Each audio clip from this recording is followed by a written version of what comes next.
નમસ્કાર બાળ દોસ્તો. નમસ્કાર. આજે આપણે ધોરણ 6ના પ્રથમ પ્રકરણ સંખ્યા પરિચય વિશે ભણીશું. તો પહેલું આપણે સંખ્યાની સરખામણી શીખીશું. શેનું ચિત્ર દેખાય છે? કેક. પહેલી કેક છે એ કેટલા રૂપિયાની છે? 425. આવી કેટલી કેક તમને આપી છે? 4. તો A, B, C અને D ચારેયમાં તમને કિંમતો આપી છે. તમે એ કિંમત ઉપરથી જોઈને કહી શકશો કે સૌથી વધુ કિંમતની કઈ છે? બોલો બેટા. 600. હા, કેક બી કેટલા રૂપિયાની છે? 600. 600 રૂપિયાની. કઈ કેક સૌથી ઓછી કિંમતની છે? બોલો તો બેટા. સરસ, કેક ડી જે 380 રૂપિયાની છે. તો અહીંયા આપણે અલગ અલગ કેક આપી હતી અને એની કિંમતો હતી. એના ઉપરથી આપણે એની સરખામણી કરી. તો સંખ્યાઓ વિશે આપણે જાણતા હોય તો એની સરખામણી કરી શકાય. હવે મોટી સંખ્યાની ફરતે આપણે ગોળ કરવાનું છે. તમને સ્ક્રીન ઉપર 4 સંખ્યા બતાવી છે. આ 4 સંખ્યામાં સૌથી મોટી સંખ્યા છે એ આપણે ચેક કરવું હોય તો કેવી રીતના કરશું? તો પહેલી સંખ્યા છે 88, બીજી 497, ત્રીજી સંખ્યા છે 2358 અને ચોથી સંખ્યા છે 46782. તમે એના અંક જોશો તો પહેલી જે સંખ્યા છે એમાં 2 અંક છે, બીજી સંખ્યામાં 3 અંક છે, ત્રીજી સંખ્યામાં અને છેલ્લી સંખ્યામાં 5. તો એ અંકની સંખ્યા ઉપરથી આપણે નક્કી કરીશું. તો કોણ આનો જવાબ આપી શકશે? બોલો બેટા. 46782. હવે આપણે બીજી 4 સંખ્યા જોઈએ. આ 4 સંખ્યાઓમાં સૌથી મોટી કઈ સંખ્યા છે? બોલો બેટા. 25623. 25623. ચલો, આ 4 સંખ્યામાં સૌથી મોટી સંખ્યા કઈ છે? મનીષભાઈ. 56782. 56782. ખૂબ સરસ. તો આ સંખ્યાઓ આપણે કેવી રીતના નક્કી કરી કે કઈ મોટી છે? તો જે સંખ્યામાં અંકોની સંખ્યા વધુ હોય તે સંખ્યા સૌથી મોટી અને જે સંખ્યામાં અંકોની સંખ્યા ઓછી હોય તે સંખ્યા સૌથી નાની. મોટી સંખ્યા ફરતે ગોળ કરો. તો આમાં હવે જેમ આપણે આગળ શીખી ગયા એમાં શું હતું કે અંકોની સંખ્યા અલગ અલગ હતી. કોઈક 2 અંકની સંખ્યા હતી, કોઈક 3 અંકની સંખ્યા હતી, કોઈક 4 અંકની સંખ્યા હતી, કોઈક 5 અંકની સંખ્યા હતી. તો એના ઉપરથી આપણે નક્કી કરતા કે 5 અંકની હતી તો એ સૌથી મોટી. પણ અહીંયા તમને જે 4 સંખ્યાઓ આપી છે એમાં બધામાં અંકોની સંખ્યા સરખી છે. તો કેવી રીતે નક્કી કરીશું? બોલો બેટા. 8912. હા, એ સંખ્યા સૌથી મોટી છે. પણ નક્કી કેવી રીતના કર્યું? તમારો જવાબ સાચો છે. બોલો તો બેટા. પહેલા એકમ હોય કે તે મોટું હોય ને તેની મોટી સંખ્યા કહેવાય છે. એકમ મોટી હોય નક્કી કરીશું. હજારની સંખ્યા મોટી હોય તેના પરથી નક્કી થાય છે. હજારના સ્થાનમાં જે અંક મોટો, અહીંયા આપણે 4 અંકની સંખ્યા છે. એકમ, દશક, સો ને હજાર. એટલે 1000નો અંક આપણે જોઈશું તો એ સૌથી મોટો શેમાં હતો? તો પહેલી સંખ્યામાં 1000નો અંક 5 છે, બીજી સંખ્યામાં 1000નો અંક 6 છે, ત્રીજીમાં 4 છે અને ચોથીમાં 8 છે. તો આમાં સૌથી મોટી સંખ્યા કઈ છે? 8912. હવે બીજી 4 સંખ્યાઓ છે તમારે એમાં કહેવાનું છે કઈ સંખ્યા મોટી છે. કોણ કહી શકશે? બોલો મનીષભાઈ. 6734. 6734. ખૂબ સરસ, સાચો જવાબ છે. એમાં તમે કહી શકશો કઈ સંખ્યા મોટી છે? બોલો બેટા. 9235. ખૂબ સરસ. તો આમાં આપણે કેવી રીતના નક્કી કર્યું કે બધી જ જે સંખ્યા હતી તમામ ઉદાહરણોમાં એમાં અંકોની સંખ્યા સરખી હતી. એટલે દરેક ઉદાહરણના પ્રત્યેક સંખ્યાના ડાબેથી પહેલો અંક, અહીંયા આપણે 1000નું સ્થાન હતું તો પહેલાં 1000નો અંક જોયો.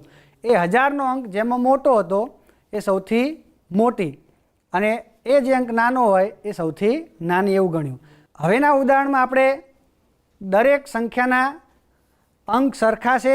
બધી સંખ્યા 4 અંકની છે અને પહેલો અંક જે છે એ બધામાં 8 જ છે. તો હવે કેવી રીતના નક્કી કરીશું કે કઈ સંખ્યા સૌથી મોટી? 8710 સાચો જવાબ છે. કેવી રીતના નક્કી કર્યું તમે? બોલો બેટા. બીજો અંક જોઈને. બરાબર. હવે બીજી 4 સંખ્યા આપી છે એમાં આપણે નક્કી કરવાનું છે કે આમાં સૌથી મોટી સંખ્યા બોલો બેન. 6934. ખૂબ સરસ. હવે આ 4 સંખ્યાઓમાં સૌથી મોટી કઈ છે? બોલો બેટા. 9835. 9835. ખૂબ સરસ. તો આપણે કેવી રીતના નક્કી કર્યું? તો એ કે અહીં પ્રત્યેક ઉદાહરણમાં આપેલ તમામ સંખ્યાના અંકોની સંખ્યા સરખી છે અને દરેક ઉદાહરણના પ્રત્યેક સંખ્યાના ડાબેથી પહેલો અંક જે 1000ના સ્થાનમાં છે એ પણ સરખો છે. એટલે તેની જમણી બાજુનો અંક એટલે કે 100નો અંક આપણે ધ્યાને લઈ સરખામણી કરવી પડે. 100નો અંક જે સંખ્યામાં મોટો હોય તે સંખ્યા મોટી ગણાય. ઓકે, તો આપણે આગળ વધીશું. હવે આપણને 3 અંકો આપેલા છે, 3, 4 અને 5. એ 3 અંકનો જ ઉપયોગ કરીને આપણે શક્ય એટલી તમામ સંખ્યાઓ બનાવવાની છે. પણ ધ્યાન આપણે એ રાખવાનું છે કે કોઈ પણ અંકનું પુનરાવર્તન થવું જોઈએ નહીં. મતલબ કે એનો એ અંક બીજી વખત આવવો જોઈએ નહીં. દાખલા તરીકે હું સંખ્યા લખું 345, તો એમાં 3, 4, 5 ત્રણે એક વખત આવ્યા. પણ 333 લખું તો એમાં 3, 3, 3 કેટલી વાર આવ્યા? 3 વાર. તો એ વેલિડ ગણાશે નહીં. એટલે અંકોનું પુનરાવર્તન ન થાય એવી રીતે 3, 4 અને 5નો ઉપયોગ કરી આપણે શક્ય એટલી તમામ સંખ્યાઓ લખવાની છે. ચલો પહેલી સંખ્યા કોઈ બોલશે? બોલો તો બેટા. ચલો 354. સરસ. એ સિવાય 345. 345. ખૂબ સરસ. ત્યાર પછી બોલો બેટા. 534. હવે 4ને આપણે લઈશું તો 4ને લઈને પછી બાકીના 2 અંકો જોડીશું તો કઈ સંખ્યા મળશે બેટા?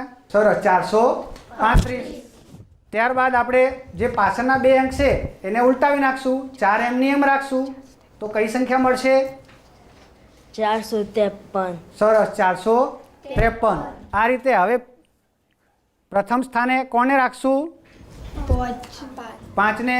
ત્યાર પછી 2 અંકો વધ્યા 3 અને 4, તો 5ની સાથે 3 ને 4 જોડી દઈશું તો કઈ સંખ્યા બનશે? 534. અને 3 અને 4 એને આપણે ઉલટાવી નાખશું, 5 એમની એમ રાખશું, 543. ખૂબ સરસ. તો આપણે અંકનું પુનરાવર્તન ન કર્યું તો કેટલી સંખ્યાઓ બની? 6 સંખ્યા મળી.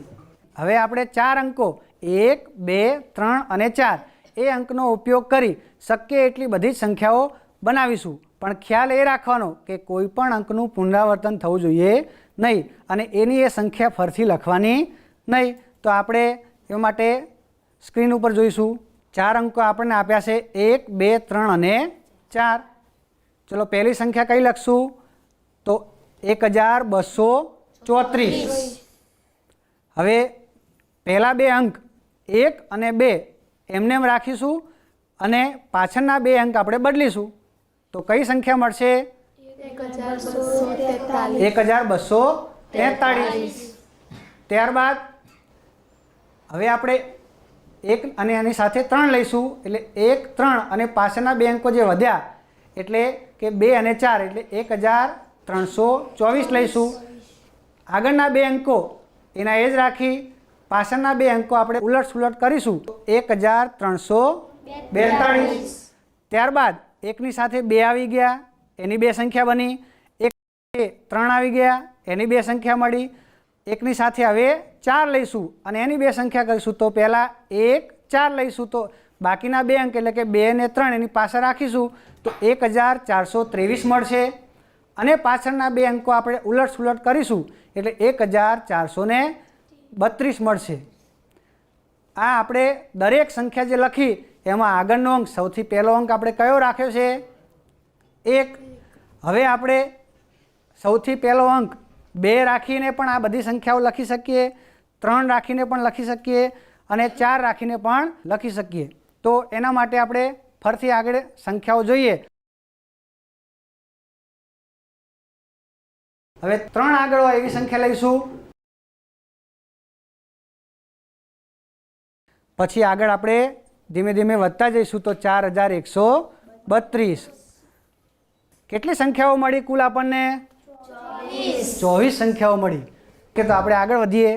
આપેલા અંકોના પુનરાવર્તન વગર તેમનો ઉપયોગ કરીને 4 અંકની સૌથી મોટી અને સૌથી નાની સંખ્યા શોધો. તો એ નંબરમાં લખ્યું છે કે 2, 8, 7 અને 4.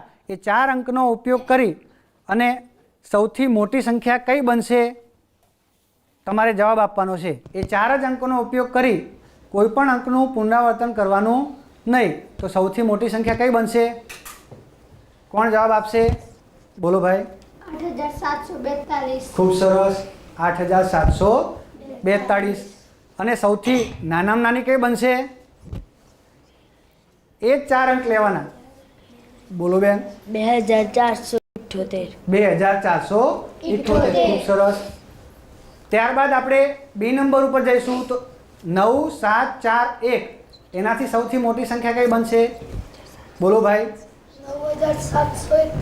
9741. ખૂબ સરસ. અને સૌથી નાની સંખ્યા કઈ બનશે? બોલો મનીષભાઈ. 1479. ખૂબ સરસ. ત્યારબાદ આપણે 4, 7, 5 અને 0 આ 4 અંકોથી બનતી સૌથી મોટી સંખ્યા કોણ કહેશે? હવે સી નંબરનો પ્રશ્ન જોઈશું. 4, 7, 5 અને 0 આ 4 અંકોથી બનતી સૌથી મોટી સંખ્યા કોણ કહેશે? બોલો ભાઈ.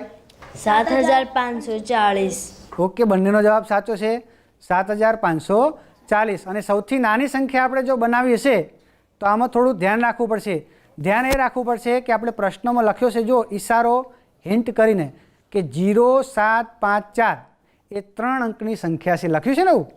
એનો મતલબ જો 0 ને આપણે આગળ લઈશું હજારના સ્થાનમાં તો 0 આગળ હોય એટલે એને ગણાય નહીં. તો એ સંખ્યા 754 જ બની કહેવાય. એટલે 3 અંકની થઈ ગઈ. તો આપણે 0 ને આગળ રાખી શકીશું નહીં. તો સૌથી નાની સંખ્યા કોણ કહેશે? બોલો ભાઈ.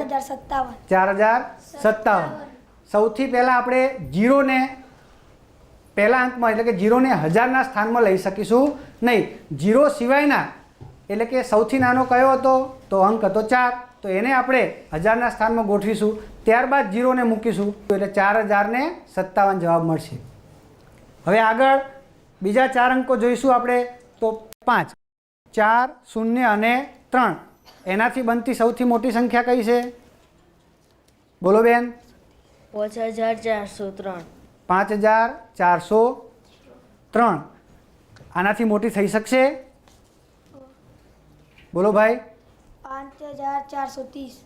5430. હા, 5403 લઈએ પણ 0 પાછળ રાખીએ અને 3 આગળ રાખીએ તો 5430 એ સૌથી મોટી બનશે. અને સૌથી નાની? બોલો ભાઈ. 3054. 3054. ના, એ જવાબ હજુ ભૂલ ભરેલો છે. પ્રયત્ન સારો કર્યો. કોઈ કહી શકશે સૌથી નાની એના સિવાય કઈ બનશે? બોલો બેન. 3045. ખૂબ સરસ. એટલે શું કર્યું કે શૂન્યને આપણે પહેલા સ્થાને ગોઠવ્યા નહીં. એના પછીનો જે સહેજ મોટો અંક હતો એને પ્રથમ સ્થાને ગોઠવ્યા. તો આજના આપણા એપિસોડમાં આપણે અંકોની સરખામણી, નાની મોટી સંખ્યા શીખ્યા. મજા આવીને બાળ દોસ્તો? આભાર.